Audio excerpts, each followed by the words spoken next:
This is from Shelley. If I, well, I assume Shelley, was invited over to each of yours for dinner, what would you cook? Is that Shelley from the message board? I think so, yeah.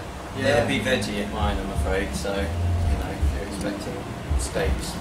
You know what, I bought a barbecue recently, and you can do quite good veggie barbecue stuff, like vegetables on a kebab stick and stuff, that's what I did. Yeah. I think it would be the opposite around mine, unfortunately. Yeah, you'd make up for it. I'm very into preparing fresh squid. Yeah. You said that last time we interviewed you. You must be really into No, this. I'm very into it. I do it whenever I can because I quite like sort of. It involves, you know, you start with this. Sorry, I've got some weird, like, kind of prehistoric-looking beast, and then you end up with these lovely little bits of fishy shit. Going around to yours, especially for lunch, is very much a kind of just get everything out of the fridge kind of affair, isn't it? What's also known as a day's work. Whenever Tom's coming over to do some singing or whatever at my house, he'll always say, "Oh, maybe I'll turn up. Maybe if I got there about 12:30." So by the time we actually sit down and do any work, it's about 3 o'clock. Since we're on the subject of food, Brandy wrote in to say to ask. Hey, there we go. Is that the It link? was that seamless or what? Yeah, slick. I know. What is your favourite place to eat in America? There's a lot of great places to eat around. The first thing that popped in my head was that place we went to in DC at about 5 in the morning, whatever it was. Oh, the Georgetown Cafe. Oh, Yeah. But, you know, I wouldn't necessarily rank it as one of the world's best restaurants as such, but it was, you know, it was the final cherry on the top of a great night out. Tom, did you ever have any nasty accidents as a child? Yeah, you fell on your head once, didn't you? Really hard impact. Yeah, I woke up and suddenly I wanted to be friends with you guys. I remember falling off my bike, and I'd ridden my bike down this hill, and I wasn't supposed to ride it down this hill, and I hit a molehill at the bottom of it and went flying and hurt my leg, but because my mum had said you're not to ride your bike down that hill, I didn't want to admit that I'd done it.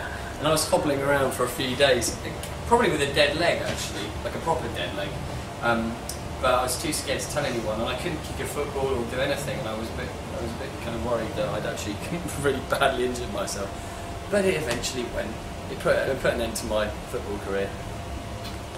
I'm sure Which was very promising at the time.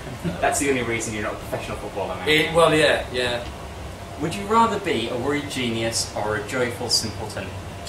You know, I think Tim is a bit of a worried genius, and I would regard myself as a joyful simpleton. So, I describe myself as a worried simpleton. Cricket is an unknown sport in Mexico. Could you explain it to us, and maybe give us a quick demo? It's full of great nuances. I think that's the thing about it. You've really got to invest quite a lot of time and energy to understand the game and learn the game before you can really appreciate it. It's really very hard for someone from Mexico, I guess, to be able to do that. You know, so unless they move to a cricket-playing nation for a bit and learn how it works, I don't know. If you could relive one day again out of the Keane memory bank, which one would you choose and why? Ooh. I loved the second O2 gig, whenever it was, back in February, because it was a bit of a triumph, because obviously I'd lost my voice the night before and had to have all sorts of injections and stuff, and was very worried that it was all going to go wrong, and it felt like such a big success. We played really well, and I felt we connected really well with the crowd that night, and there was just a great sense of joyous celebration in the air. When Hopes and Fears first came out, it was very hard to sort of, because we had no reference point, it was very hard to get a grip on sort of how amazing things were. We were playing at the Forum, was it the day? It was the day the album came out, wasn't it? Yeah. And you know, that was a really fun show. I think that was probably the biggest show we'd ever done actually at the time. And you we were rushing around town doing this promo, and everyone was very excited. And in the evening we had, I remember John Turner, who sort of does everything at Island Records for us, saying, "Oh, it's already gone platinum, by the way, after one day." And we were like, "Oh, that sounds really good." Where, we just didn't know what to expect anyway, and it was just, I think to be able to go back and realise just how incredible that time was would be quite nice. Thank you very much. Thank you. Thank you for helping celebrate the first anniversary of the On the ANC podcast. Well done. Great.